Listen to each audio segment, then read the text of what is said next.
멈춰! 당장 멈추라고 했어! 등 뒤에서 터져나온 날카로운 비명에 피아노 건반 위를 맴돌던 제 손가락이 그대로 굳어버렸습니다. 분명 이 넓은 저택에 저 혼자라고 생각했는데 고개를 돌릴 용기조차 나지 않았습니다. 쿵, 쿵, 쿵. 제 심장 소리가 온 집안을 울리는 것 같았습니다. 대체 당신 누구야? 어떻게 이 곡을? 낮게 갈라진 목소리엔 단순한 분노가 아닌 수십 년 묵은 원망과 공포가 뒤섞여 있었습니다. 그 사람의 목소리를 듣는 순간 가슴 깊이 파묻어둔 그날의 기억이 칼날처럼 파고들었습니다. 온몸의 피가 거꾸로 도는 것 같았습니다. 저는 천천히, 아주 천천히 몸을 돌렸습니다. 저는 그저 잊었던 곡을 연주했을 뿐입니다. 하지만 그것이 지옥의 문을 여는 소리였다는 것을 그땐 미처 알지 못했습니다. 사연 시작 전에 무료로 할 수 있는 구독과 좋아요를 눌러주시면 제게 큰 힘이 됩니다. 이야기는 그날 오후부터 시작해야 할 것 같습니다. 제가 이 저택의 문턱을 처음 밟았던 그 순간부터 말이에요. 그날은 3월의 마지막 날이었습니다. 봄비가 내린 뒤라 공기가 축축했고 제 옷에서는 빨래 비누 냄새가 났습니다. 58년을 살면서 이런 대저택은 처음이었어요. 철문을 지나 현관까지 걸어가는데도 한참이나 걸렸습니다. 문패에 적힌 이름을 봤을 때는 아무런 느낌이 없었어요. 박재혁? 그냥 흔한 이름이라고 생각했습니다. 세상에 박재혁이라는 사람이 얼마나 많겠어요. 하지만 집 안으로 들어서는 순간 뭔가 이상했습니다. 바닥의 대리석 무늬가, 계단 난간의 곡선이, 거실 천장의 샹들리에가 모든 것이 낯설면서도 묘하게 익숙했어요. 아, 부잣집이라 그런가 보다. 이런 집들은 다 비슷비슷하겠지. 그렇게 생각하며 자꾸만 드는 이상한 기분을 애써 무시했습니다. 첫날이라 집안 구조부터 파악해야 했어요. 1층은 거실, 주방, 서재, 2층은 침실들과 다용도실, 3층은 또 뭐가 있나 싶어 올라가 봤더니 넓은 방 한 칸이 전부였습니다. 그런데 그 방 가운데에 검은색 그랜드 피아노가 덩그러니 놓여 있었어요. 먼지가 수북이 쌓인 걸 보니 오랫동안 아무도 건드리지 않은 것 같았습니다. 피아노 덮개도 닫혀 있었고요. 그냥 지나칠 수도 있었는데 발걸음이 절로 그쪽으로 향했습니다. 손끝으로 먼지를 살짝 닦아내니 까만 도료가 반질반질 드러났어요. 참 좋은 피아노더군요. 제가 어릴 때 동네 교회에 있던 낡은 업라이트 피아노하고는 차원이 달랐습니다. 저도 모르게 건반을 한번 눌러봤어요. 도, 맑고 청명한 소리가 방 안에 울렸습니다. 아, 조율도 잘 되어 있네. 그 순간 가슴 어디선가 뜨거운 것이 올라왔습니다. 언제 마지막으로 피아노를 쳐봤을까요? 30살? 아니면 25살? 정확히 기억나지 않을 만큼 오래됐습니다. 서연이 아버지가 떠난 뒤로는 피아노고 뭐고 생각할 여유가 없었거든요. 하루하루 살아가는 것만으로도 벅찼으니까요. 하지만 그날 그 피아노 앞에 서니 이상하게 마음이 편했습니다. 마치 오랜만에 만난 친구 같달까요? 그렇게 생각하고 의자에 앉았습니다. 건반 덮개를 열어보니 하얀 건반들이 가지런히 늘어서 있었어요. 제 손가락들이 기억을 더듬어 건반 위에 올려졌습니다. 갑자기 떠오른 곡이 있었어요. 옛날에, 아주 옛날에 누군가에게 들려주려고 몰래 연습했던 곡. 베토벤의 월광 소나타 첫 번째 악장이었습니다. 처음엔 손가락이 굳어 있었어요. 오랜 세월 피아노를 제대로 안 쳐봤으니까요. 그런데 신기하게도 몇 마디 치다 보니 감각이 돌아왔습니다. 근육이 기억하고 있었나 봐요. 느린 템포에 서정적인 선율이 방 안에 스며들었습니다. 달빛처럼 조용하고 애잔한 멜로디. 저는 그 음악에 빠져들었어요. 바깥 세상의 모든 시끄러운 일들을 잊고 그냥 음악과 저만 남은 것 같았습니다. 눈을 감고 연주하다 보니 마음속 깊은 곳에서 무언가 올라왔어요. 그때 그 사람도 이 곡을 좋아했었지요. 제가 피아노 치는 모습을 바라보며 언젠가는 당신만을 위해 연주해달라고 했었던 사람. 사랑한다고 평생 지켜주겠다고 약속했던 그 사람. 하지만 그 약속은 거짓말이었어요. 저와 뱃속의 아이를 버리고 떠났으니까요. 가난한 여자와는 함께할 수 없다면서 냉정하게 돌아서던 그날의 뒷모습이 아직도 생생합니다. 음악에 빠져 있다 보니 그날의 아픔이 새삼 실감났어요. 38년을 혼자 키운 딸 서연이 생각도 나고 그동안 얼마나 힘들게 살아왔는지도 떠올랐습니다. 그런데 바로 그때였어요. 멈춰, 당장 멈추라고 했어. 등 뒤에서 터져나온 비명소리에 저는 깜짝 놀라 연주를 멈췄습니다. 심장이 터질 것 같았어요. 분명히 집에 아무도 없다고 했는데 대체 당신 누구야? 어떻게 이 곡을? 목소리가 떨리고 있었어요. 단순히 놀란 것이 아니라 뭔가 깊은 충격을 받은 것 같은 목소리였습니다. 저는 천천히 고개를 돌렸어요. 그리고 그 순간 세상이 멈춰버렸습니다. 거기에 서 있던 사람은 40년 전 저를 버리고 떠났던 그 남자였어요. 박재혁? 나이는 들었지만 여전히 똑같은 얼굴, 똑같은 눈빛. 저를 보던 그 차가운 시선까지도 그대로였습니다. 저는 입을 열 수가 없었어요. 목구멍이 메말라 버린 것 같았습니다. 그 사람도 마찬가지였어요. 저를 빤히 바라보며 얼굴이 새하얗게 질려 있었습니다. 마치 유령을 본 것처럼요. 설마 순옥이야? 떨리는 목소리로 제 이름을 불렀을 때 저는 정말 기절할 뻔했습니다. 가슴이 쿵 내려앉는 것 같았어요. 저는 아무 말도 할 수 없었습니다. 그냥 벌떡 일어나서 피아노 의자를 뒤로 밀쳤어요. 의자가 바닥에 넘어지는 소리가 요란했습니다. 아, 아닙니다. 죄송합니다. 제가 잘못했습니다. 어떻게 그런 말이 나왔는지 모르겠어요. 그냥 그 자리에서 도망치고 싶었습니다. 이 모든 게 꿈이었으면 좋겠다고 생각했어요. 하지만 박재혁은 제가 움직이려는 것을 막았습니다. 잠깐만. 당신 정말 순옥이 맞아? 김순옥? 그 사람의 눈빛이 이상했어요. 놀람과 당황, 그리고 뭔가 두려워하는 기색이 섞여 있었습니다. 저는 고개를 젓고 또 젖었어요. 아닙니다. 저는 오늘부터 여기서 일하는 가정부입니다. 죄송합니다. 허락 없이 피아노를 건드려서. 가정부? 박재혁의 얼굴이 더욱 일그러졌어요. 믿을 수 없다는 표정이었습니다. 그럼 당신이 오늘 온 가정부라는 거예요? 김순옥이? 제 이름을 또 불렀을 때 더 이상 숨길 수가 없었어요. 이미 이름까지 불렸으니 부정한들 소용없겠지요. 저는 작은 목소리로 대답했습니다. 네, 맞습니다. 그 순간 박재혁의 얼굴에서 모든 혈색이 빠졌어요. 벽에 기대서지 않으면 쓰러질 것 같은 모습이었습니다. 어떻게 이런 일이. 중얼거리는 그 목소리에는 후회와 자책, 그리고 뭔가 절망적인 것들이 섞여 있었어요. 저는 그런 그를 보고 있을 수가 없었습니다. 40년 전 그날의 기억이 파도처럼 밀려왔거든요.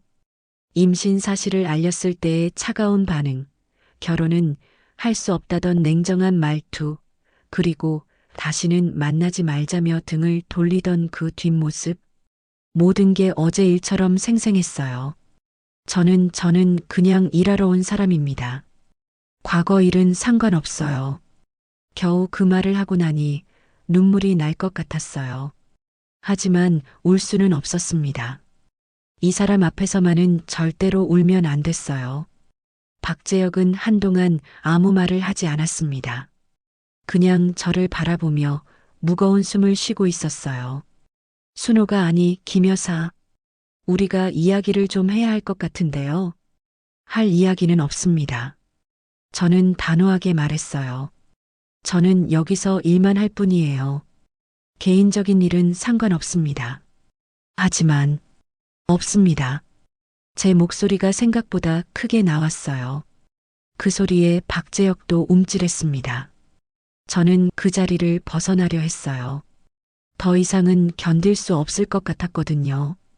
그런데 계단을 내려가는 제 등 뒤에서 박재혁의 목소리가 들렸습니다. 순호가 미안해. 정말 미안해. 저는 걸음을 멈췄어요. 40년 만에 듣는 사과였습니다. 하지만 이제 와서 미안하다는 말이 뭘 바꿀 수 있을까요? 홀로 아이를 낳고 기르며 흘린 눈물들이, 추위와 굶주림 속에서 버텨낸 그 모든 날들이 되돌려질까요? 저는 고개를 돌리지 않고 말했어요. 이제 와서 미안하다는 말씀은 하지 마세요. 저는 그냥 일하러 온 사람입니다. 그리고 서둘러 계단을 내려갔습니다. 하지만 가슴은 폭풍 속에 있는 것 같았어요. 이 집에서 계속 일을 할 수 있을까?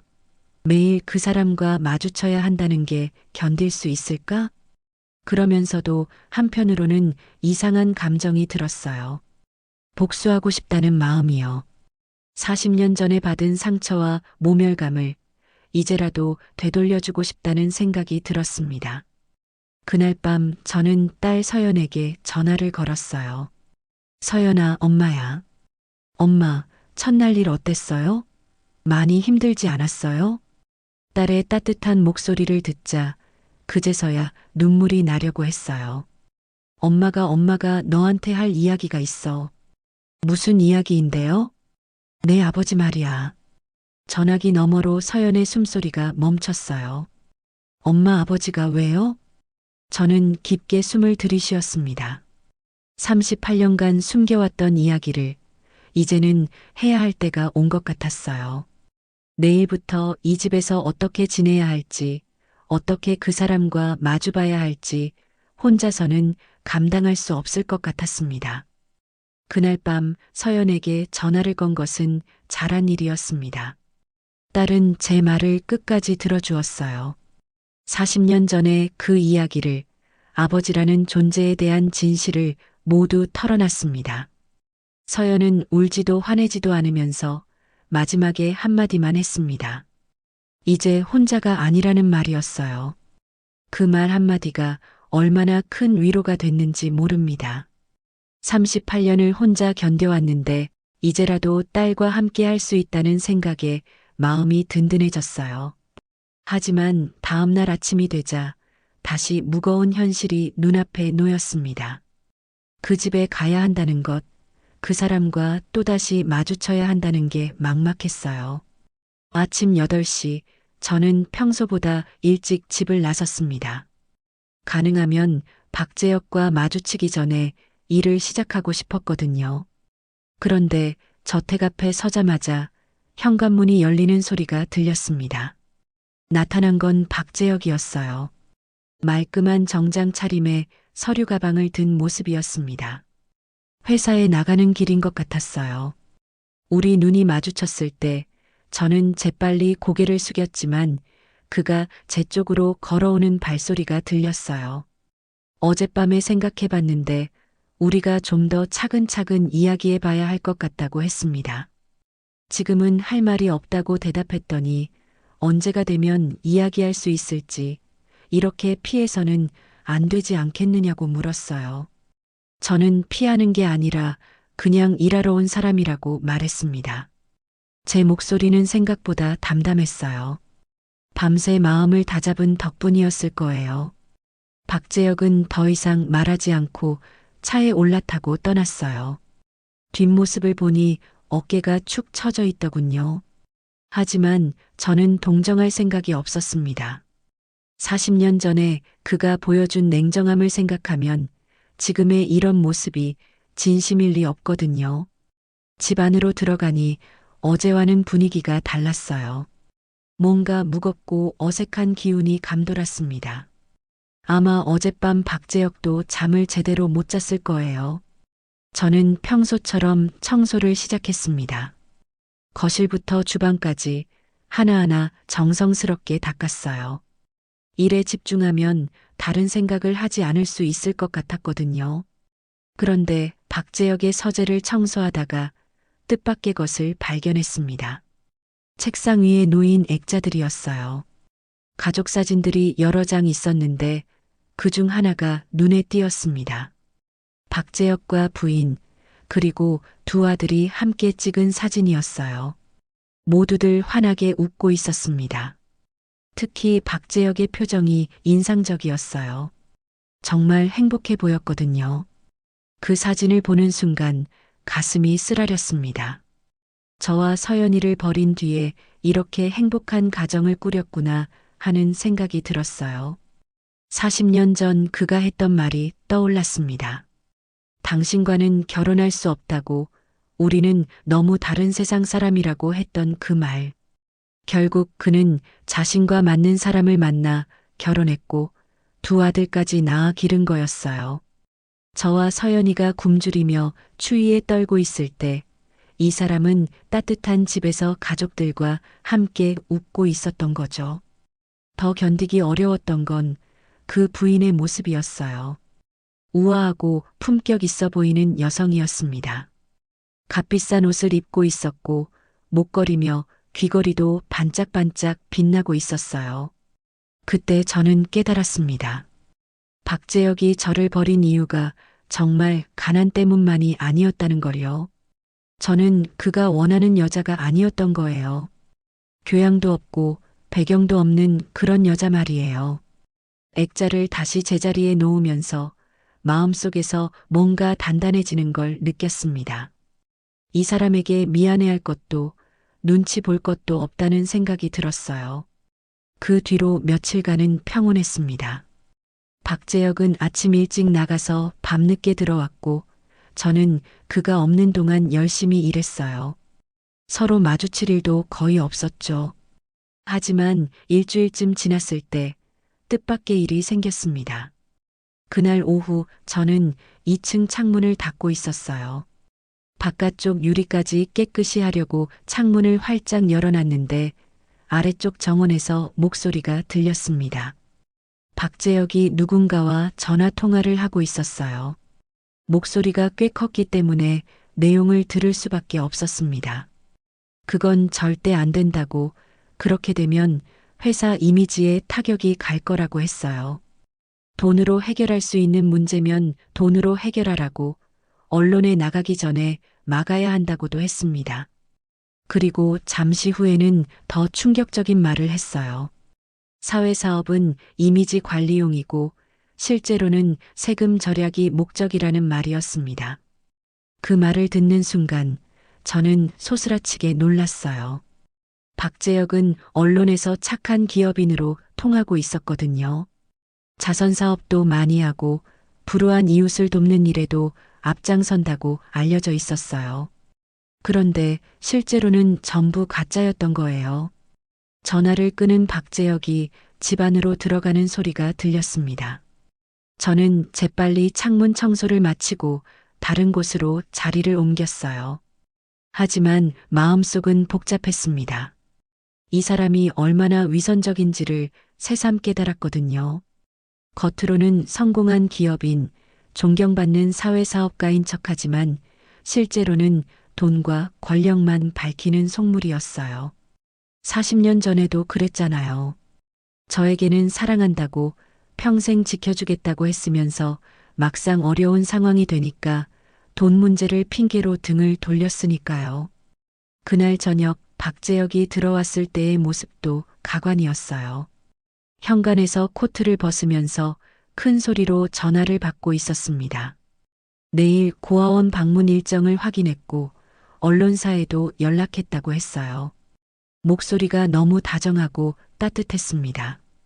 마치 정말로 아이들을 사랑하는 사람처럼 들렸어요. 아이들한테 줄 선물도 준비했느냐고 물으면서 너무 값싼 걸로 하면 안 되고, 그렇다고 너무 비싼 것도 부담스러우니까 적당히 하라고 지시했습니다. 전화를 끊고 나서는 거울을 보며 넥타이를 고쳐 매더군요. 표정도 연습하는 것 같았어요. 자상하고 온화한 미소를 지어보면서 말이에요. 그 모습을 보고 있자니 구역질이 날 것 같았습니다. 며칠 후에는 더 가관인 일이 있었어요. 그날은 박재혁의 부인이 친구들과 함께 집에 왔어요.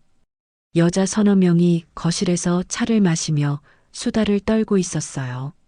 저는 주방에서 다과를 준비하느라 바빴는데 그들의 대화가 귀에 들어왔습니다. 박재혁의 부인이 자랑스럽게 말하고 있었어요. 남편이 또 고아원에 기부금을 냈다고, 얼마나 착한 사람인지 모른다고요. 그래서 신문에도 나오고 방송에서도 인터뷰 요청이 들어온다고 했습니다. 친구들이 부러워하자 부인의 목소리가 더욱 우쭐해졌습니다. 어릴 때부터 남다른 사람이었다고, 정의감도 강하고 불쌍한 사람을 보면 그냥 지나치지 못한다고 했어요. 그 말을 듣는 순간 저는 손에 들고 있던 찻잔을 떨어뜨릴 뻔했어요. 정의감이 강하다고요? 불쌍한 사람을 지나치지 못한다고요? 그럼 40년 전 임신한 저는 뭐였을까요? 그때는 정의감이 없었던 건가요?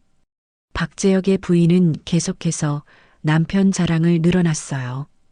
우리 남편은 젊을 때도 그랬다고, 절대 여자를 울리지 않는 사람이었다고, 저를 만나기 전에도 연애를 깨끗하게 했다고 하더라고 말했습니다. 깨끗하게요? 저는 손을 꽉 쥐었습니다. 임신한 여자를 버리고 도망간 게 깨끗한 연애라고요? 그 순간 정말 그들 앞에 나가서 진실을 폭로하고 싶었어요. 당신들이 그렇게 자랑스러워하는 남편이 어떤 사람인지 말해주고 싶었습니다. 하지만 꾹 참았어요. 아직은 때가 아니라는 생각이 들었거든요. 그날 밤 박재혁이 서재에서 늦게까지 일하고 있었어요. 저는 저녁 설거지를 마치고 집으로 돌아가려고 했는데 서재 문틈으로 불빛이 새어 나오는 걸 봤습니다. 혹시 뭔가 필요한 게 있을까 싶어서 문을 살짝 두드렸어요. 서재 안으로 들어가니 박재혁이 서류를 보며 골똘히 생각하고 있었어요. 얼굴이 꽤 피곤해 보였습니다. 뭔가 드릴까요? 커피라도 드릴까요? 하고 물어봤더니 괜찮다고, 그냥 가라고 했어요. 그런데 제가 돌아서려는 순간 박재혁이 김 여사라고 부르면서 우리가 정말 이대로 계속 지낼 거냐고 물었습니다. 저는 답하지 않았어요. 사실 뭐라고 대답해야 할지도 모르겠더라고요. 그는 정말 미안하다고, 그때 일을 미안해한다고 말했습니다. 저는 지금 와서 미안하다고 하시면 뭐가 달라지냐고 반문했어요. 제 목소리는 차갑게 나왔습니다. 달라지는 건 없겠지만 그래도 해야 할 말은 해야 하지 않겠느냐고 했을 때 저는 회장님은 지금 행복하게 잘 사시잖아요. 그걸로 충분한 것 같다고 말하고 서재를 나왔어요. 복도를 걸으며 생각했습니다. 박재혁이 정말 후회하고 있는 걸까요? 아니면 그냥 불편해서 없던 일로 만들고 싶어 하는 걸까요? 어느 쪽이든 상관없었어요. 40년이라는 시간은 되돌릴 수 없으니까요. 그날 밤 집에 돌아가서 저는 서연에게 전화했습니다. 딸이 괜찮냐고 물어봤을 때 저는 부탁할 게 있다고 말했어요. 내 아버지에 대해서 좀 알아봐 달라고, 어떤 사업을 하는지, 평판은 어떤지 알아봐 달라고 했습니다. 서연은 잠시 조용했다가 알겠다고 대답했어요. 자기가 기자니까 그 정도는 쉽게 알아낼 수 있다고 했습니다. 전화를 끊고 나서 저는 마음이 조금 편해졌어요. 이제 혼자가 아니라는 생각이 들었거든요. 딸과 함께라면 뭔가 해볼 수 있을 것 같았습니다. 다음 날 온 집안이 텅 비어 있었습니다. 박재혁은 오후에 급한 회의가 있다며 나갔고 부인은 친구들과 만나러 갔습니다. 두 아들도 각자 약속이 있어서 집에 없었어요. 첫날 그 충격적인 재회 이후로 줄곧 느껴왔던 무거운 공기가 그날만큼은 사라져 있었습니다. 저는 평소보다 천천히 일을 마무리했어요. 설거지를 하면서도 거실을 정리하면서도 마음이 묘하게 편안했습니다. 그 사람들의 시선을 의식하지 않아도 되니까 그런 것 같았어요. 특히 박재혁이 없다는 게 가장 큰 이유였겠죠. 그와 마주칠 때마다 느껴지는 그 무거운 공기, 어색한 침묵, 서로 할 말이 있으면서도 하지 못하는 그런 답답함에서 벗어날 수 있었거든요. 저녁 9시쯤 되어서야 모든 일을 끝마쳤습니다. 평소라면 바로 집으로 돌아갔을 텐데 그날은 왠지 발걸음이 무거웠어요. 이런 고요한 시간이 언제 또 올지 모르겠다는 생각이 들었거든요. 첫날 이후로 계속 머릿속에 맴돌던 것이 있었습니다. 3층에 있는 그 피아노였어요. 몇 마디 쳐본 월광 소나타가 완성되지 못한 채 제 마음에 남아 있었거든요. 40년 만에 다시 만진 피아노의 감촉도 잊히지 않았고요. 집으로 가봐야 텔레비전을 보다가 잠들 뿐인데 여기서 조금 더 머물러도 괜찮지 않을까 하는 생각이 들었습니다. 결국 제 발걸음은 3층을 향했어요. 계단을 올라가면서 가슴이 두근거렸습니다. 뭔가 금지된 일을 하려는 것 같았거든요. 하지만 동시에 설레기도 했어요. 오랜만에 마음껏 피아노를 칠 수 있을 것 같았으니까요. 3층 문을 열자 어둠 속에서 피아노의 실루엣이 보였습니다. 불을 켜니 검은 그랜드 피아노가 위엄 있게 서 있었어요. 첫날 이후로 제가 정성스럽게 관리한 덕분에 먼지 하나 없이 윤이 났습니다. 피아노 앞에 서니 마음이 복잡해졌어요. 이 피아노 때문에 박재혁과 다시 마주치게 됐죠. 만약 그날 피아노를 치지 않았다면 그는 끝까지 제가 누군지 모르고 지나갔을 수도 있어요. 그랬다면 이런 복잡한 상황도 생기지 않았겠고요. 하지만 후회되지는 않았어요. 오히려 다행이라는 생각이 들었거든요. 40년간 가슴에 묻어두었던 그 이야기를 이제는 꺼낼 수 있게 됐으니까요. 의자에 앉아 건반 덮개를 열었습니다. 하얀 건반과 검은 건반이 가지런히 늘어선 모습을 보니 마음이 편해졌어요. 마치 오랜 친구를 만난 것 같았습니다. 첫날 중단됐던 월광 소나타부터 다시 시작했어요. 첫 번째 악장의 그 애절하고 아름다운 선율을 조심스럽게 연주했습니다. 처음엔 손가락이 굳어 있었지만 몇 마디 치다 보니 감각이 돌아왔어요. 연주하면서 그 시절 생각이 났습니다. 20살 때의 저는 이 곡을 박재혁에게 들려주기 위해 얼마나 열심히 연습했던지요. 밤늦도록 동네 교회 피아노 앞에 앉아서 손가락이 아플 때까지 반복해서 쳤던 기억이 생생했어요. 그때의 저는 정말 순진했습니다. 사랑하는 사람을 위해 완벽한 연주를 들려주면 그 사람이 더 저를 사랑해 줄 거라고 믿었거든요. 음악으로 마음을 전할 수 있다고 생각했어요. 하지만 그 모든 노력이 무의미해졌죠. 그 사람은 제 연주보다 돈을 택했으니까요. 그런 씁쓸한 생각을 하면서도 손가락은 계속 건반 위를 움직였어요. 월광 소나타의 첫 악장을 끝내고 이번에는 쇼팽의 녹턴을 시작했습니다. 이것도 예전에 좋아했던 곡 중 하나였어요. 느린 템포의 서정적인 멜로디가 방 안에 부드럽게 퍼져나갔습니다. 연주에 빠져들수록 마음속 깊은 곳에서 뭔가 올라왔어요. 그리움이었을까요? 아니면 한이었을까요? 확실하지 않았지만 분명한 건 가슴이 뜨거워진다는 것이었습니다. 40년이라는 긴 시간 동안 마음 깊숙이 묻어두었던 감정들이 음악을 통해 서서히 표면으로 떠오르는 것 같았어요. 그 다음엔 슈베르트의 즉흥곡을 쳤습니다.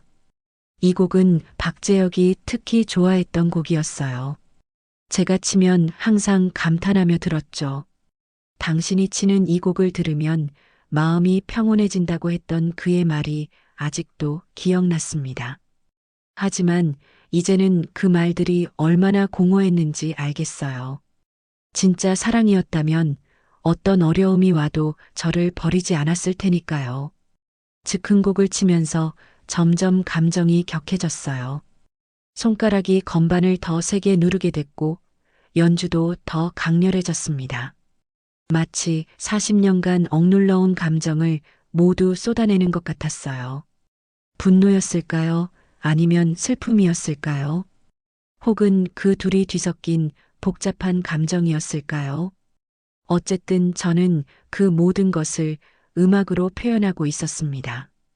곡이 절정에 달했을 때 갑자기 아래층에서 소리가 들렸어요. 현관문이 열리는 소리였습니다. 저는 연주를 멈추고 귀를 기울였어요. 발걸음 소리가 들렸습니다. 혼자인 것 같았어요. 박재혁이 돌아온 건가 보다. 심장이 빨리 뛰기 시작했습니다. 이 시간에 혼자서 피아노를 치고 있다가 들키면 어떻게 설명해야 할지 막막했거든요. 발걸음이 점점 가까워졌어요. 1층에서 2층으로 그리고 2층에서 3층으로 올라오는 소리였습니다.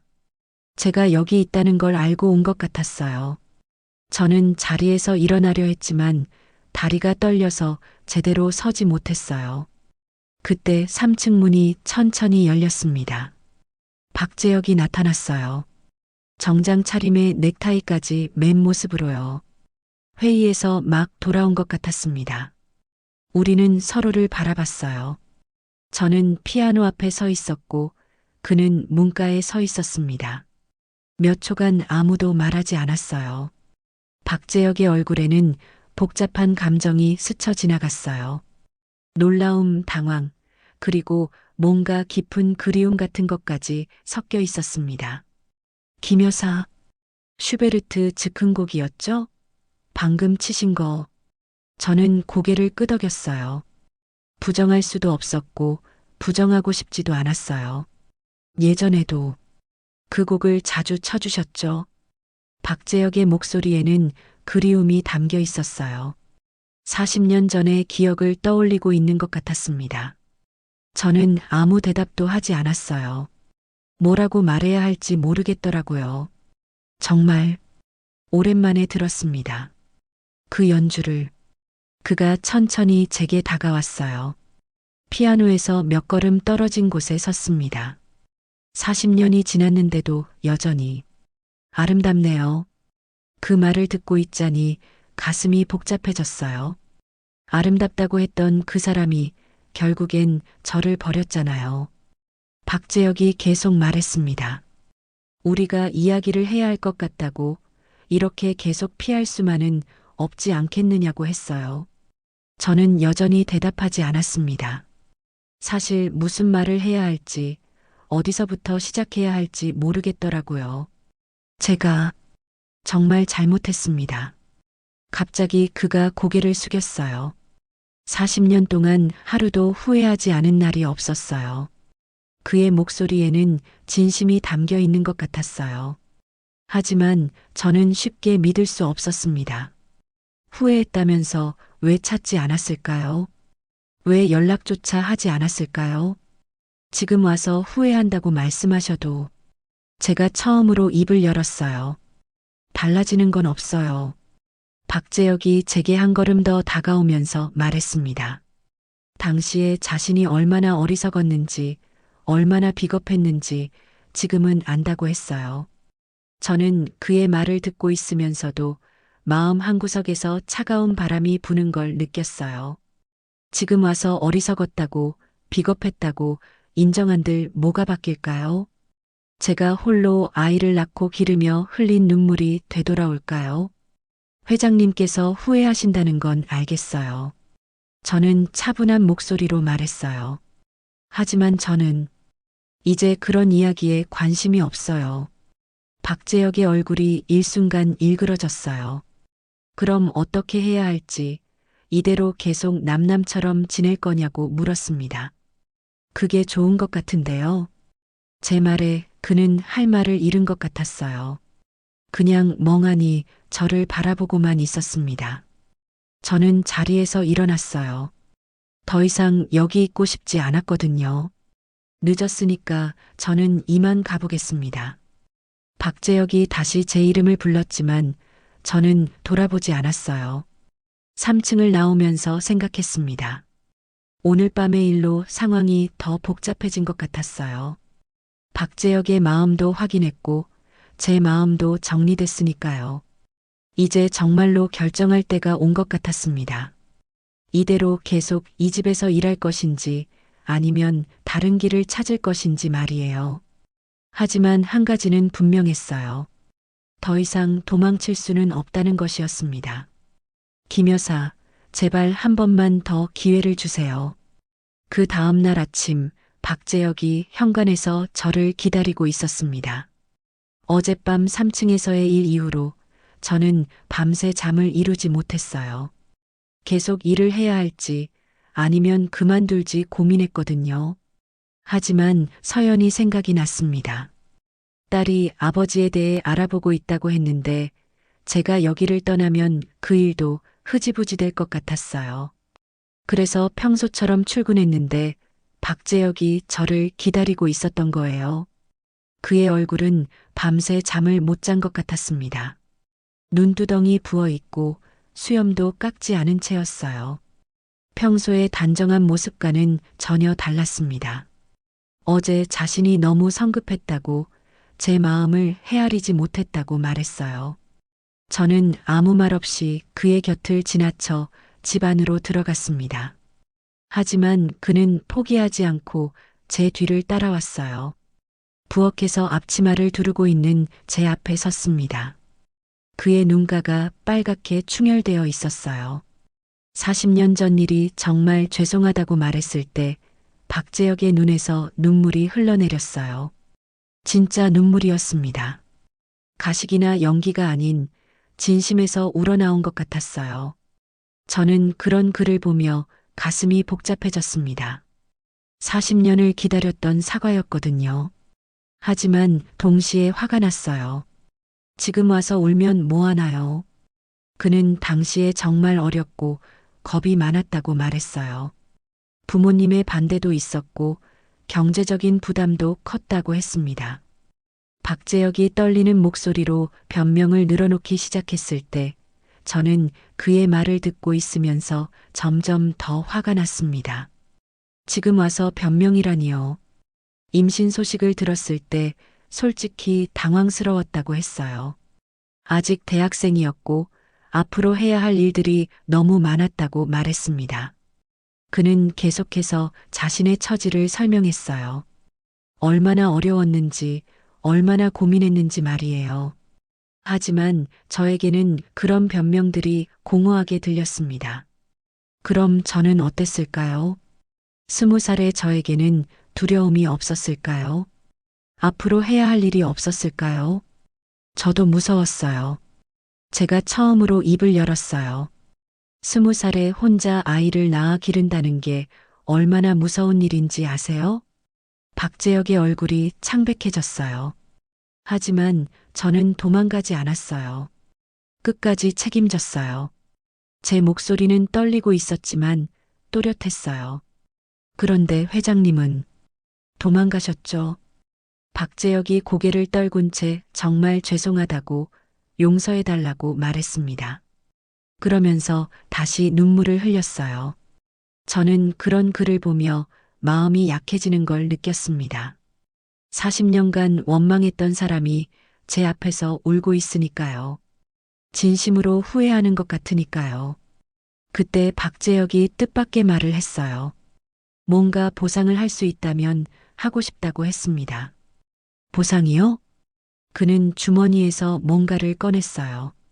두꺼운 봉투였습니다. 그때 제가 드리지 못한 양육비라고 말하면서 봉투를 제게 내밀었어요. 그 안에 얼마나 들어있는지는 모르겠지만 봉투가 상당히 두꺼웠습니다. 저는 그 봉투를 보는 순간 기가 막혔어요. 지금 뭐 하시는 거냐고 물었더니 받아달라고 했습니다. 이건 당연히 드려야 하는 거라고 말했어요. 돈으로 해결하려고 하시는 거예요? 제 목소리가 날카로워졌어요. 박재혁은 당황한 듯 그런 게 아니라고 그냥 마땅히 해야 할 일을 하는 거라고 말했습니다. 그리고 앞으로도 계속 도와드리고 싶다고 서연이 우리 딸도 만나보고 싶다고 했어요. 그 순간 저는 소름이 돋았어요. 우리 딸이라고 했거든요. 40년 동안 관심도 없던 아이를 갑자기 우리 딸이라고 부르다니요. 우리 딸이요? 지금까지는 남의 딸이었는데요. 박재혁이 말을 더듬기 시작했어요. 그런 뜻이 아니라고 당연히 자신의 딸이라고 생각하고 있었다고 말했습니다. 그럼 왜 찾지 않으셨어요? 40년 동안 단 한 번도요. 제 질문에 그는 대답하지 못했어요. 그냥 미안하다는 말만 반복했습니다. 저는 점점 더 화가 났어요. 지금 와서 돈 몇 푼으로 모든 걸 해결하려 한다는 게 우스웠거든요. 그때 박재혁이 뜻밖의 말을 했어요. 이 일이 다른 사람들에게 알려지면 안 되지 않겠느냐고 말했습니다. 네. 자신에게도 가족이 있고 회사 일도 있고 사회적 지위도 있다고 했어요. 그의 말을 듣는 순간 저는 온몸에 소름이 돋았습니다. 지금 저에게 입 다물고 있으라는 말씀이세요? 그런 게 아니라고 서로에게 좋지 않지 않겠느냐고 했어요. 박재혁의 목소리에서 애원하는 톤이 사라지기 시작했습니다. 대신 뭔가 계산적인 느낌이 들었어요. 제가 여기서 편하게 일하려면 그래야 하지 않겠느냐고 말했을 때 저는 모든 걸 이해했어요. 이 사람이 진심으로 후회한 게 아니었어요. 그냥 자신의 치부가 드러날까봐 두려워하는 거였어요. 눈물도 사과도 모두 가짜였던 거예요. 아, 그렇군요. 저는 차가운 목소리로 말했어요. 회장님이 걱정하시는 건 저와 서연이가 아니라 본인 체면이었군요. 박재혁의 얼굴이 굳어졌어요. 오해하지 말라고 자신은 정말 그런 뜻이 아니라고 말했지만 저는 그의 말을 자르며 일어섰어요. 그만하세요. 40년 전에도 그랬죠. 본인 체면이 중요했으니까 저희를 버렸잖아요. 박재혁이 변명하려 했지만 저는 듣고 싶지 않았어요. 그 돈 거두세요. 저는 구걸하러 온 게 아니에요. 그리고 앞으로 개인적인 이야기는 하지 말라고 저는 여기서 일만 할 뿐이라고 말했습니다. 그렇게 말하고 부엌으로 향했어요. 뒤에서 박재혁이 뭔가 말하려 했지만 저는 돌아보지 않았습니다. 그날 하루 종일 일을 하면서 저는 속이 끓어오르는 걸 느꼈어요. 결국 이 사람은 변하지 않았어요. 40년 전이나 지금이나 자기 이익만 생각하는 이기적인 사람이었던 거예요.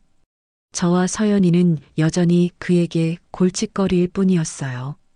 돈 봉투를 내밀며 입을 막으려 했던 그 순간이 계속 떠올랐습니다. 얼마나 우습고 치졸한 짓인지 모르겠더라고요.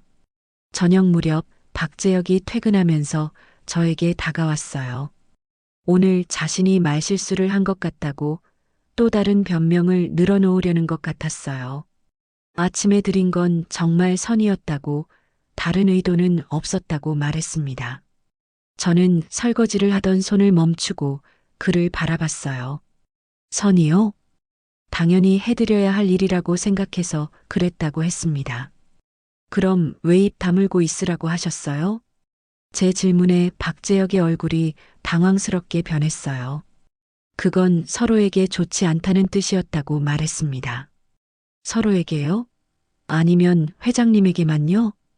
박재혁이 말문이 막힌 것 같았어요. 한동안 아무 말도 하지 못하더니 결국 현실적으로 생각해 보라고 말했어요. 이 일이 알려지면 자신만 힘든 게 아니라 저도 서연이도 좋지 않을 거라고 했습니다. 그 말을 듣는 순간 저는 완전히 이 사람을 포기했어요. 결국 협박이었던 거예요. 돈으로 회유하고 그래도 안 되면 협박하겠다는 거였어요. 알겠습니다. 저는 담담하게 대답했어요. 회장님 말씀이 맞네요. 현실적으로 생각해야겠어요. 박재혁이 안도하는 표정을 지었어요. 제가 굴복한다고 생각한 것 같았거든요. 하지만 저는 다른 생각을 하고 있었어요. 정말로 현실적으로 생각해 보자는 거였어요. 이 사람이 얼마나 위선적이고 이기적인지, 그리고 그런 사람을 어떻게 다뤄야 하는지 말이에요. 그날 밤 집에 돌아가서 저는 서연에게 전화를 걸었어요. 딸의 목소리를 듣자 그제서야 마음이 조금 편해졌습니다. 서연이가 아버지에 대해서 알아본다고 했던 일을 기억하며 좀 더 자세히 알아봐 달라고 부탁했어요. 특히 어떤 비리가 있는지 말이에요. 전화기 너머로 서연이 잠시 조용해졌습니다. 무슨 일 있었냐고 물어봐서 저는 오늘 있었던 일을 간단히 설명했어요. 돈봉투 이야기며 입 다물라는 협박까지 모두요. 서연의 목소리에 분노가 섞여 있었어요. 그런 인간이라는 말과 함께 걱정하지 말라고 자신이 확실히 알아보겠다고 했습니다. 고맙다고 말하자 서연이 대답했어요. 엄마는 이제 혼자가 아니라고 우리 함께 하자고 말이에요. 전화를 끊고 나서 저는 마음이 단단해지는 걸 느꼈어요. 박재혁은 여전히 저를 우습게 보고 있었어요. 돈 몇 푼이면 입을 막을 수 있다고, 협박 몇 마디면 굴복할 거라고 생각했던 거예요. 하지만 이제는 달랐어요. 저에게는 든든한 딸이 있었고 그 딸은 기자였거든요. 40년 전에는 혼자였지만 지금은 아니었어요. 40년 전에 받았던 상처와 모멸감을 이제라도 되돌려줄 때가 온 것 같았습니다. 이제 더 이상 숨을 이유도 참을 이유도 없다는 걸 깨달았습니다. 그날 아침 출근길, 저는 평소와 다른 마음가짐이었어요. 박재혁을 피하려고 하지도 않았고 눈치를 보지도 않았습니다. 오히려 그의 행동을 유심히 관찰하기 시작했어요. 서연이가 부탁했던 일을 본격적으로 시작한 거였습니다. 박재혁은 어젯밤 일로 상당히 당황한 것 같았어요. 평소 같으면 아침에 인사라도 건네려고 했을 텐데 그날은 저를 마주치는 걸 피하더군요. 출근할 때도 서둘러서 나가고 퇴근할 때도 조용히 들어왔습니다. 하지만 저는 그런 그의 모습을 놓치지 않았어요. 아침에 누구와 전화 통화를 하는지, 어떤 표정을 짓는지, 어떤 서류를 보고 있는지 모두 기억해뒀습니다. 특히 인상적이었던 건 그가 서재에서 하는 전화 통화였어요. 문이 살짝 열려 있어서 내용을 들을 수 있었거든요. 그 기자가 뭘 알고 있는 거야? 확실히 파악해봐. 누군가와 기자에 대한 이야기를 하고 있었어요. 목소리에는 초조함이 섞여 있었습니다. 아무것도 모르는 게 확실해? 그럼 좋은데. 하지만 앞으로 더 조심해야겠어. 그 말을 듣고 있으니 소름이 돋았어요. 혹시 서연이 이를 눈치챈 걸까요? 아니면 다른 기자가 박재혁에 대해 조사하고 있는 걸까요? 점심시간에는 더 흥미로운 장면을 목격했어요. 박재혁이 누군가와 만나기 위해 나갔는데 돌아올 때 얼굴이 굳어 있더군요. 뭔가 좋지 않은 소식을 들었나 봅니다. 그는 곧장 서재로 들어가서 또다시 전화를 걸었어요. 이번에는 목소리가 더 급했습니다. 당분간 그 프로젝트는 중단해. 너무 위험해. 언론에서 냄새라도 맡으면 끝장이야. 알겠어? 무슨 프로젝트인지는 모르겠지만 뭔가 떳떳하지 못한 일인 것 같았어요. 그렇지 않으면 왜 언론을 그렇게 신경 쓰겠어요. 오후에는 박재혁의 부인이 친구들과 함께 집에 왔어요. 저는 평소처럼 차와 과자를 준비해 드렸는데 그들의 대화를 들으며 새로운 사실들을 알게 됐습니다. 우리 회장님이 요즘 스트레스를 많이 받는 것 같아요. 무슨 일인지는 말 안 해주지만 박재혁의 부인이 친구들에게 말하고 있었어요. 혹시 사업상 문제라도 있는 건 아니야? 글쎄요. 얼마 전까지만 해도 괜찮았는데 갑자기 예민해졌어요. 그 대화를 듣고 있으니 박재혁이 뭔가 큰 고민을 하고 있다는 걸 알 수 있었어요. 어쩌면 저와 서연이 때문일 수도 있고 아니면 정말 사업상 문제가 있는 걸 수도 있었습니다. 저녁에 박재혁이 늦게 들어왔을 때 저는 마지막으로 한 가지 더 확인할 수 있었어요. 그가 현관에서 누군가와 통화하고 있었거든요. 김 변호사, 내일 아침 일찍 만날 수 있어요? 급한 일이 생겼거든요. 변호사와 약속을 잡는 것 같았어요. 급한 일이라고 했으니 뭔가 법적인 문제가 있는 모양이었습니다. 네, 알겠습니다. 그럼 내일 아침 9시에 뵙겠습니다. 전화를 끄는 박재혁의 얼굴은 심각해 보였어요. 뭔가 큰 걱정이 있는 것 같았습니다. 그날 밤 집에 돌아가서 저는 서연에게 전화를 걸었어요. 서연아, 엄마야. 엄마, 오늘 어떻게 지내셨어요? 그 인간이 또 뭐라고 하지 않았죠? 서연의 목소리에는 걱정이 섞여 있었어요. 아니야. 오히려 오늘은 많은 걸 알아냈어. 저는 하루 종일 목격했던 일들을 서연에게 자세히 전했어요. 기자에 대한 전화통화, 프로젝트 중단 지시, 변호사와의 약속까지 모든 것을 말이에요. 엄마, 정말 대단하세요. 이거 다 중요한 정보예요. 서연의 목소리가 흥분되어 있었어요. 특히 그 프로젝트 중단 이야기가 중요해요. 뭔가 숨기고 있는 게 분명해요. 그런 것 같더라. 언론을 그렇게 무서워하는 걸 보니까. 네, 엄마. 그리고 제가 오늘 더 알아낸 게 있어요. 서연이 말을 이어갔어요. 그 인간 회사에서 일하고 있던 직원 한 명과 연락이 닿았어요.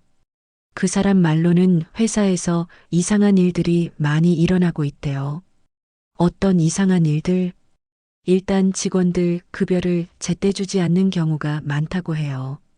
그리고 세금 관련해서도 수상한 부분이 있다고 하고요. 서연의 말을 들으니 가슴이 두근거렸어요. 점점 구체적인 증거들이 모이고 있는 것 같았거든요. 더 자세한 건 시간이 좀 더 필요해요. 하지만 확실한 건 그 인간이 깨끗하지 않다는 거예요. 고마워, 서연아. 엄마, 내일부터는 더 자세히 관찰해 주세요. 특히 그 변호사와 만나는 내용을 알 수 있으면 좋겠어요. 알겠어. 최대한 알아볼게. 그리고 엄마, 녹음 같은 것도 할 수 있으면 해보세요. 나중에 증거로 쓸 수 있거든요. 서연의 제안에 저는 잠시 망설였어요. 녹음을 한다는 게 쉬운 일은 아니었거든요. 어떻게 하는 건데? 핸드폰에 녹음 기능이 있어요. 제가 내일 사용법을 알려드릴게요. 그래, 해보자. 엄마, 정말 고생 많으세요. 하지만 조금만 더 참아요. 곧 그 인간을 제대로 혼내줄 수 있을 거예요. 서연의 말에 저는 힘이 났어요. 딸과 함께 하고 있다는 생각에 든든했거든요. 서연아, 엄마는 괜찮아. 오히려 이제는 재미있어. 재미있다고요? 응. 40년 동안 당하기만 했는데 이제는 우리가 주도권을 쥐고 있잖아. 서연이 웃으며 대답했어요. 맞아요, 엄마. 이제는 우리 차례예요. 전화를 끊고 나서 저는 마음속으로 다짐했어요. 내일부터는 더 적극적으로 움직이겠다고 말이에요. 박재혁은 아직도 저를 40년 전에 그 무력한 여자로 생각하고 있을 거예요. 하지만 이제는 달랐어요. 저에게는 든든한 딸이 있었고 그 딸은 진실을 세상에 알릴 수 있는 힘을 가지고 있었거든요. 40년 전에는 혼자였지만 지금은 아니었어요. 그리고 이제는 제가 그를 관찰하고 그의 약점을 찾고 그의 거짓을 파헤칠 차례였습니다. 박재혁이 그동안 숨겨왔던 모든 것들을 이제는 하나씩 드러내 보이겠어요. 그가 저와 서연이에게 했던 일들의 대가를 치르게 할 거예요. 서연과의 통화 이후 저는 박재혁의 모든 행동을 세심하게 관찰하기 시작했어요. 마치 탐정이 된 것 같은 기분이었습니다. 그가 언제 누구와 통화하는지, 어떤 서류를 보는지, 어떤 표정을 짓는지 놓치지 않으려고 했어요. 첫 번째로 발견한 건 박재혁의 일정에 숨겨진 패턴이었습니다. 매일 오후 2시경이면 어김없이 서재 문을 닫고 누군가와 긴 전화 통화를 했어요. 목소리도 평소보다 낮았고 때로는 초조해하는 기색이 역력했습니다. 저는 서재 근처 복도를 청소하는 척하면서 귀를 기울였어요. 문이 두꺼워서 정확한 내용을 듣기는 어려웠지만 가끔씩 중요한 단어들이 들려왔습니다. 세무서, 조사, 서류, 처리 같은 말들이었어요. 며칠 뒤에는 더 구체적인 상황을 목격했습니다. 박재혁에게 정장을 입은 중년 남성이 찾아왔어요. 표정이 상당히 심각해 보였는데 현관에서부터 다급하게 말하는 모습이 보였습니다. 두 사람은 서재로 들어갔고 1시간 가까이 문을 닫고 이야기를 나눴어요. 저는 그때부터 서연이 알려준 핸드폰 녹음 기능을 사용하기 시작했습니다. 처음에는 떨렸지만 점점 익숙해졌어요. 복도 청소를 핑계로 서재 문 근처에서 대기하면서 조용히 녹음 버튼을 눌렀습니다. 그렇게 며칠간 수집한 자료들 중에서 가장 중요한 건 세무조사와 관련된 대화였어요. 박재혁이 누군가와 통화하면서 서류들을 안전한 곳으로 옮겼다고 말하는 내용이 선명하게 녹음되었습니다. 또한 직원들에게 입단속을 시키겠다는 말도 들렸어요. 박재혁의 행동 패턴도 점점 수상해졌습니다. 평소보다 일찍 출근해서 늦게 퇴근했고 얼굴에는 항상 근심이 가득했어요. 가끔씩 혼자 중얼거리는 모습도 보였는데 스트레스를 많이 받고 있는 것 같았습니다. 더욱 흥미로운 건 그의 부인과 친구들의 대화였습니다. 어느 날 오후 부인이 친구들과 차를 마시면서 나눈 이야기를 우연히 듣게 됐어요. 남편이 요즘 예민해졌다는 내용이었는데 사업상 문제가 있는 것 같다고 걱정하고 있었습니다. 저는 이런 정보들을 매일 밤 서연에게 전달했어요. 전화로는 위험할 수 있어서 문자나 녹음 파일로 보냈습니다. 서연은 제가 보낸 자료들을 바탕으로 더 깊이 있는 조사를 진행하고 있다고 했어요. 일주일쯤 지났을 때 결정적인 순간이 찾아왔습니다. 박재혁에게 또 다른 방문객이 왔는데 이번에는 변호사였어요. 급히 연락해서 만난 것 같았는데 둘의 표정이 매우 심각했습니다. 저는 평소처럼 복도 청소를 하면서 가까이 다가갔어요. 서재 문이 완전히 닫히지 않아서 대화 내용의 상당 부분을 들을 수 있었습니다. 세무조사 대응 방안, 증거 인멸 방법, 직원들 관리 방안 등 민감한 내용들이 오갔어요. 특히 충격적이었던 건 허위 기부에 관한 대화였습니다. 박재혁이 지금까지 자선사업가로 알려져 있었는데 실제로는 가짜 영수증을 만들어서 세금 감면만 받고 있었던 거예요. 이런 내용까지 녹음할 수 있었습니다.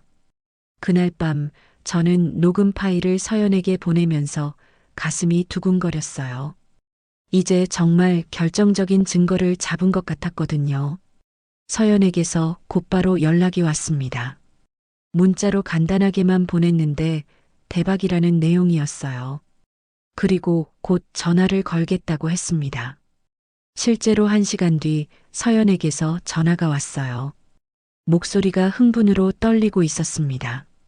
제가 보낸 녹음 파일이 정말 중요한 증거라고 했어요.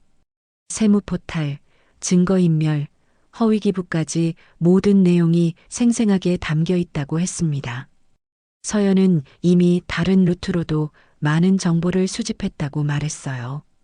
박재혁 회사의 전직 직원들과 연락을 취해서 내부 사정을 파악했고 피해를 본 협력업체들의 증언도 확보했다고 했습니다. 더 놀라운 건 박재혁의 과거 행적까지 조사했다는 사실이었어요. 대학 시절부터 지금까지의 이력을 추적했는데 여러 가지 의혹스러운 부분들이 발견됐다고 했습니다. 특히 사업 초기에 부정한 방법으로 자금을 조달했다는 정황도 찾아냈다고 했어요. 서연은 이제 본격적으로 기사 작성에 들어간다고 했습니다.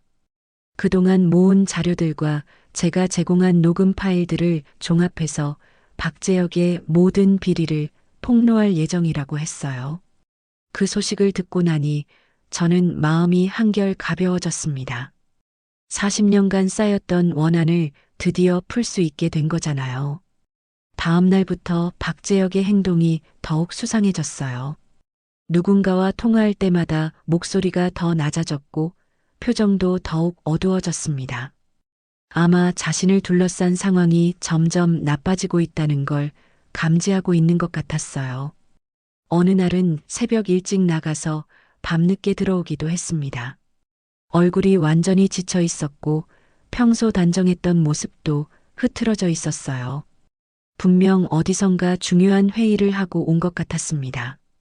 부인도 남편의 변화를 눈치채고 있는 것 같았어요. 가끔씩 걱정스러운 표정으로 남편을 바라보는 모습이 보였거든요.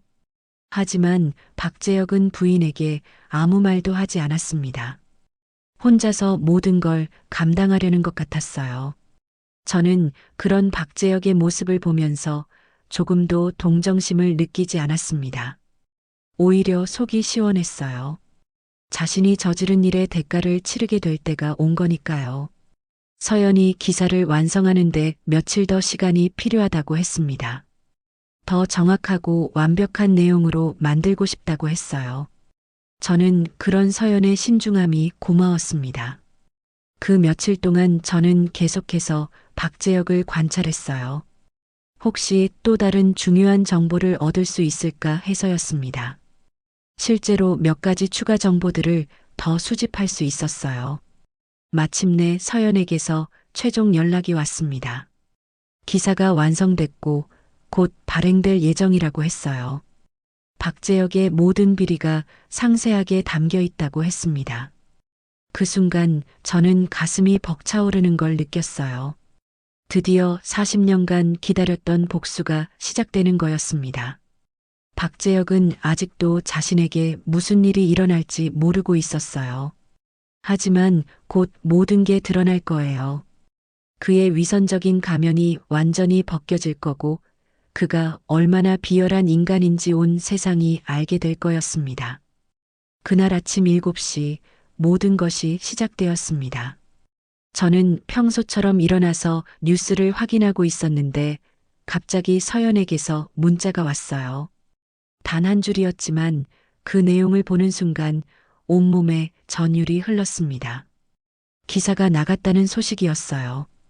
급하게 인터넷을 검색해 보니 서연이 쓴 기사가 포털 사이트 메인에 떠 있었습니다. 제목부터 충격적이었어요. 박재혁 회장의 이름이 크게 박혀 있었고 그 아래로는 세무포탈, 허위기부, 임금체불 같은 단어들이 나열되어 있었어요. 기사를 읽어보니 지난 몇 주간 제가 수집했던 모든 증거들이 생생하게 담겨 있었습니다. 제가 녹음한 대화 내용들도 정확하게 인용되어 있었고 서연이 별도로 취재한 피해 사례들도 상세히 기록되어 있었어요. 특히 인상적이었던 부분은 박재혁의 위선적인 이중 생활에 대한 묘사였습니다. 겉으로는 자선사업가로 활동하면서도 뒤로는 직원들의 임금을 체불하고 세금을 포탈했다는 내용이 적나라하게 드러나 있었어요. 기사가 나간 지 1시간도 안 되어서 댓글이 폭주하기 시작했습니다. 대부분이 분노에 찬 내용들이었어요. 그동안 박재혁을 존경했던 사람들의 배신감, 피해를 당했던 사람들의 원망이 쏟아져 나왔습니다. 저는 출근 시간이 되어서 평소처럼 박재혁의 집으로 향했어요. 가슴이 두근거렸지만 동시에 묘한 쾌감도 느꼈습니다. 드디어 그 사람이 자신의 진짜 모습을 세상에 드러내게 된 거니까요. 집에 도착하니 분위기가 심상치 않았어요. 평소 같으면 조용했을 아침 시간인데 집안이 술렁거리고 있었습니다. 박재혁의 목소리가 거실에서 들려왔는데 평소와는 완전히 다른 톤이었어요. 누군가와 전화 통화를 하고 있는 것 같았는데 목소리가 상당히 격양되어 있었습니다. 기사에 대한 대응책을 논의하는 것 같았어요.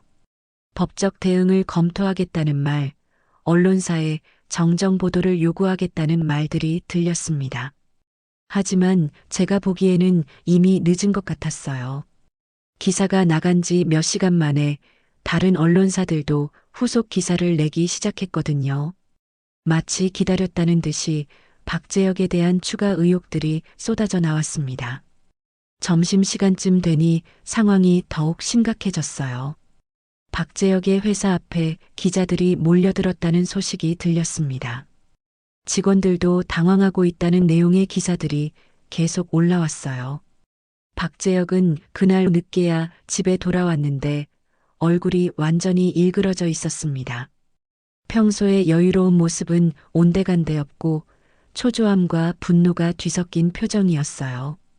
저는 가능한 한 그의 시선을 피했지만 그가 저를 의심스럽게 바라보는 것을 느꼈습니다. 혹시 제가 뭔가 관련되어 있다고 생각하는 걸까요? 그날 저녁 박재혁이 서재에서 누군가와 긴 통화를 했어요. 목소리가 높아져서 내용을 들을 수 있었는데 기사를 쓴 기자에 대해 조사하라는 지시를 내리고 있었습니다. 특히 충격적이었던 건 기자의 신상 정보를 파악해서 압박하겠다는 내용이었어요. 그 기자가 바로 제 딸 서연이라는 것도 모른 채 말이에요.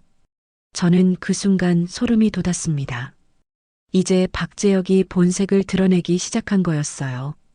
자신의 비리가 폭로되자 상대방을 압박하고 위협하려는 모습을 보이고 있었습니다. 다음 날 아침에는 더 큰 충격이 기다리고 있었어요. 아침 뉴스에서 박재혁 관련 소식이 톱뉴스로 나온 거였습니다. 국세청에서 정식 세무조사에 착수한다는 발표도 있었고 검찰에서도 수사 검토에 들어간다는 소식이 전해졌어요. 박재혁의 표정은 더욱 어두워졌습니다. 아침 식사도 제대로 하지 않고 계속해서 전화 통화만 하고 있었어요.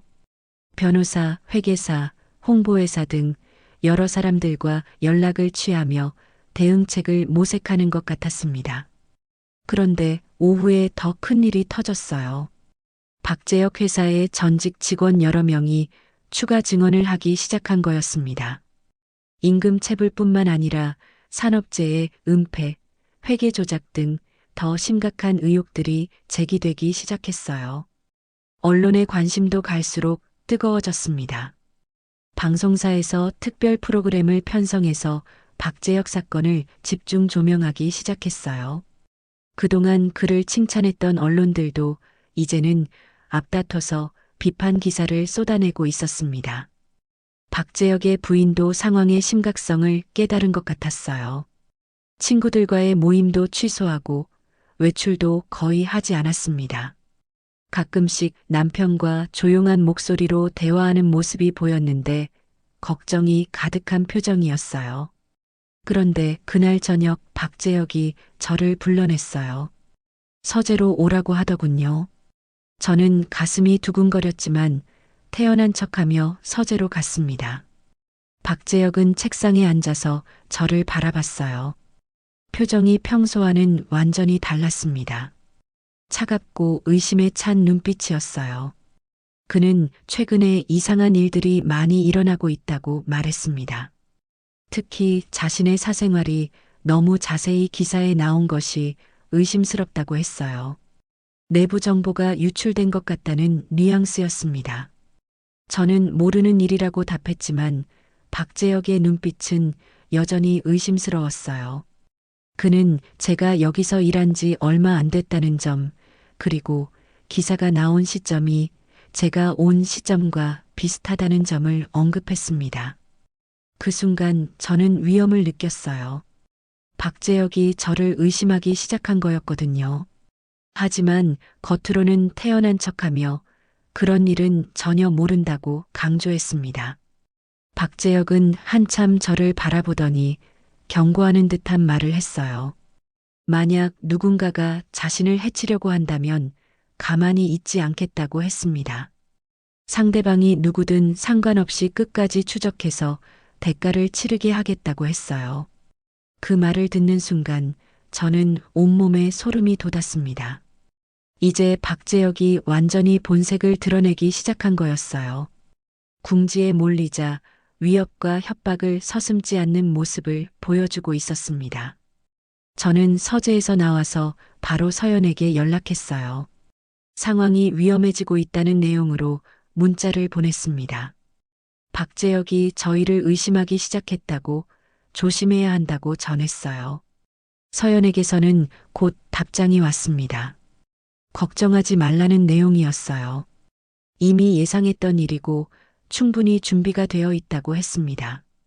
오히려 박재혁의 위협적인 행동들도 추가 기사로 활용할 수 있다고 했어요. 그날 밤 집에 돌아가면서 저는 복잡한 기분이었어요.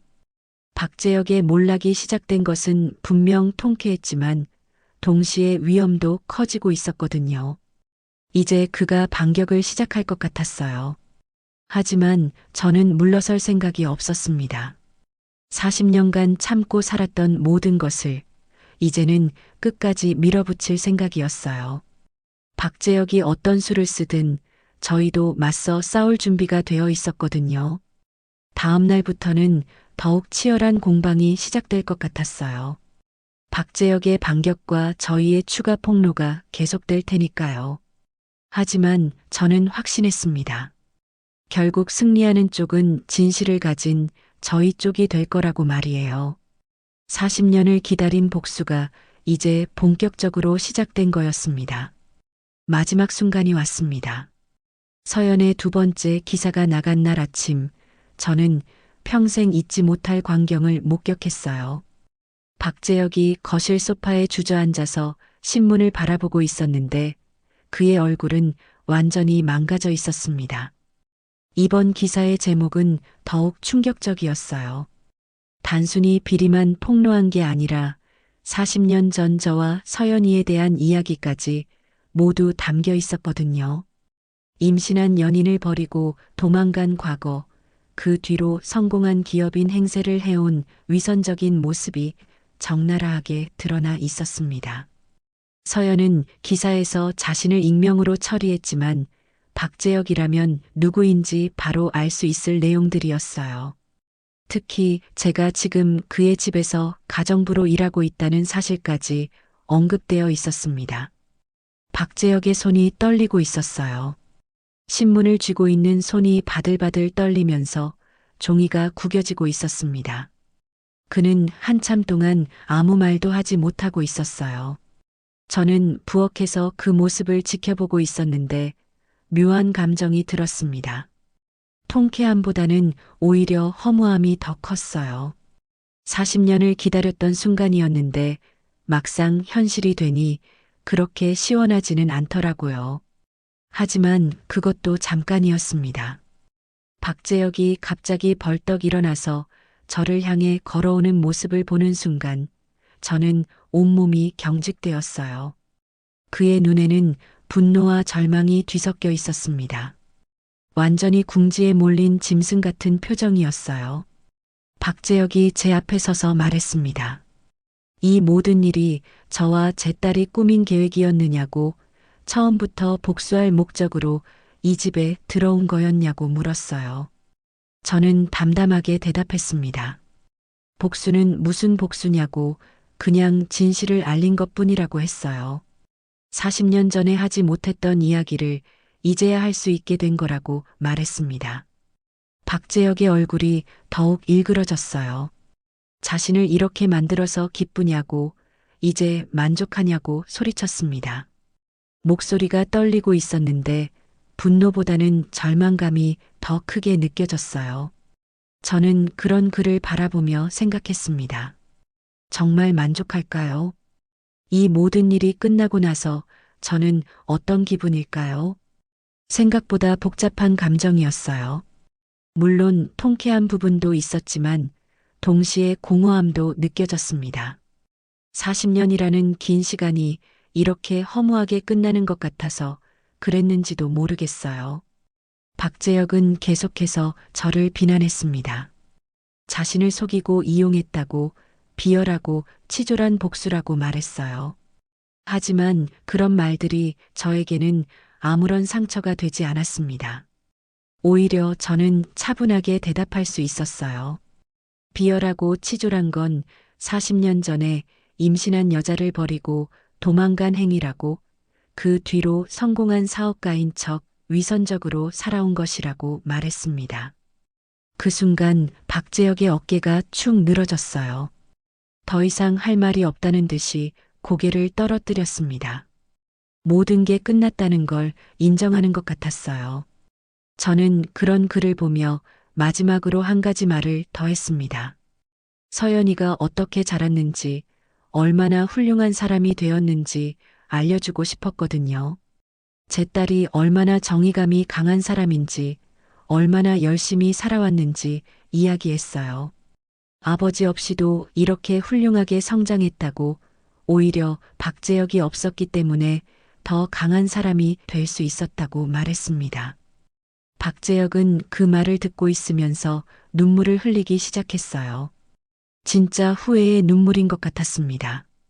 너무 늦었지만 말이에요. 그날 오후 박재혁의 부인과 아들들이 짐을 싸기 시작했어요. 아마 당분간 다른 곳으로 피신하는 것 같았습니다. 언론의 관심이 집중되고 있어서 집에 있을 수가 없었겠죠.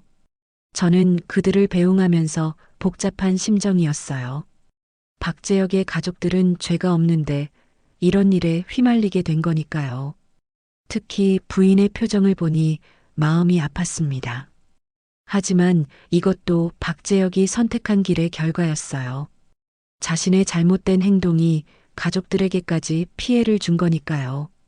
그날 저녁 집이 완전히 비워진 후에 서연이 찾아왔어요. 오랜만에 모녀가 둘이서만 마주 앉았습니다. 서연은 저에게 물어봤어요. 이제 어떤 기분이냐고, 시원한지 말이에요. 저는 솔직하게 대답했습니다. 시원하기도 하고 허무하기도 하다고, 복잡한 감정이라고 했어요. 서연이 제 손을 잡으며 말했어요. 이제 정말 끝났다고, 더 이상 그 사람 때문에 힘들어하지 않아도 된다고 했습니다. 그 말을 듣고 나니 비로소 실감이 났어요. 정말 끝났구나. 40년간 저를 괴롭혀온 모든 것들이 이제 끝났구나 하는 생각이 들었습니다. 서연은 계속해서 말했어요. 그동안 엄마가 얼마나 힘들었는지 안다고, 이제는 자유롭게 살 수 있다고 했습니다. 또한 자신도 이번 일을 통해서 아버지에 대한 궁금증을 완전히 해결했다고 했어요. 저희는 그날 밤 늦게까지 이야기를 나눴습니다. 그동안 하지 못했던 많은 이야기들을 털어놨어요. 과거의 아픈 기억들, 힘들었던 순간들, 그리고 앞으로의 계획까지 모든 것을 나눴습니다. 며칠 후 박재혁에 대한 후속 소식들이 계속 들려왔어요. 검찰 수사가 본격화되었고 그의 회사도 큰 타격을 입었다는 소식이었습니다. 협력업체들과 직원들이 줄줄이 피해 신고를 하고 있다고 했어요. 하지만 저는 더 이상 그런 소식들에 큰 관심이 없었습니다. 제가 해야 할 일은 이미 끝났거든요. 대신 새로운 일을 시작할 생각을 하기 시작했어요. 다른 집에서 일을 구할 수도 있고 아니면 완전히 다른 일을 해볼 수도 있을 것 같았습니다. 뭘 하든 잘할 수 있을 거라고 생각했어요. 서연도 이번 일을 계기로 더 좋은 기회들이 생겼다고 했습니다. 여러 언론사에서 스카우트 제의가 들어오고 있다고 했어요. 제 딸이 이렇게 인정받는 모습을 보니 정말 뿌듯했습니다. 한 달쯤 지났을 때 저는 박재혁의 저택을 마지막으로 정리하러 갔어요. 그의 가족들이 완전히 이사를 가면서 집을 비워달라고 요청했거든요. 3층에 있던 그 피아노를 다시 보니 감회가 새로웠습니다. 모든 일이 이 피아노에서 시작되었는데 이제는 그 모든 것이 끝난 거죠. 마지막으로 한 곡 더 쳐보고 싶다는 생각이 들었어요. 이번에는 월광 소나타가 아니라 다른 곡을 선택했습니다. 베토벤의 환상곡 엘리제를 위하여였어요. 연주하면서 마음이 평온해지는 걸 느꼈습니다. 이제는 과거의 아픈 기억들에 얽매이지 않고 자유롭게 음악을 즐길 수 있게 된 것 같았어요. 연주를 마치고 나서 저는 피아노 덮개를 닫았습니다. 그리고 그 집을 나왔어요. 뒤돌아보지 않고 말이에요. 집으로 가는 길에 서연에게서 전화가 왔습니다. 오늘 저녁에 같이 식사하자고 했어요. 새로운 시작을 축하하는 의미로 말이에요. 저는 기꺼이 그 제안을 받아들였습니다. 이제 정말 새로운 인생이 시작되는 것 같았거든요. 40년간 저를 괴롭혀온 상처들이 마침내 아물기 시작했습니다. 완전히 사라지지는 않겠지만 더 이상 저를 지배하지는 못할 거예요. 그리고 제 곁에는 든든한 딸이 있었습니다. 세상에서 가장 소중한 사람과 함께라면 어떤 일이든 해낼 수 있을 것 같았어요. 상처의 소나타는 이렇게 끝이 났습니다. 슬픈 선율로 시작되었지만 희망찬 화음으로 마무리된 긴 연주였어요. 이제 저는 새로운 곡을 시작할 준비가 되었습니다. 이 이야기는 오랜 상처와 원한이 사람을 어디까지 몰아갈 수 있는지, 그리고 진실과 용기가 어떻게 우리를 자유롭게 하는지 보여주고 있습니다. 인생에는 후회되는 순간이 있기 마련이에요. 박재혁처럼 돌이킬 수 없는 실수를 했을 수도 있고, 김순옥 여사처럼 오랜 상처에 사로잡혀 있을 수도 있죠.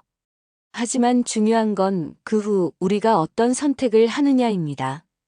때로는 진실을 드러내는 것이 두려울 수 있어요. 하지만 순옥 여사와 서연이가 보여준 것처럼 진실은 우리를 자유롭게 하고 새로운 시작을 가능하게 합니다.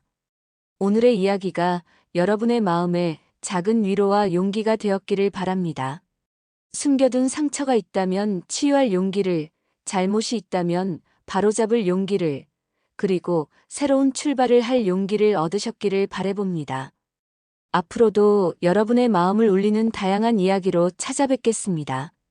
여러분의 하루가 따뜻한 위로로 가득하길 바라며 채널 구독과 좋아요도 잊지 말고 부탁드립니다.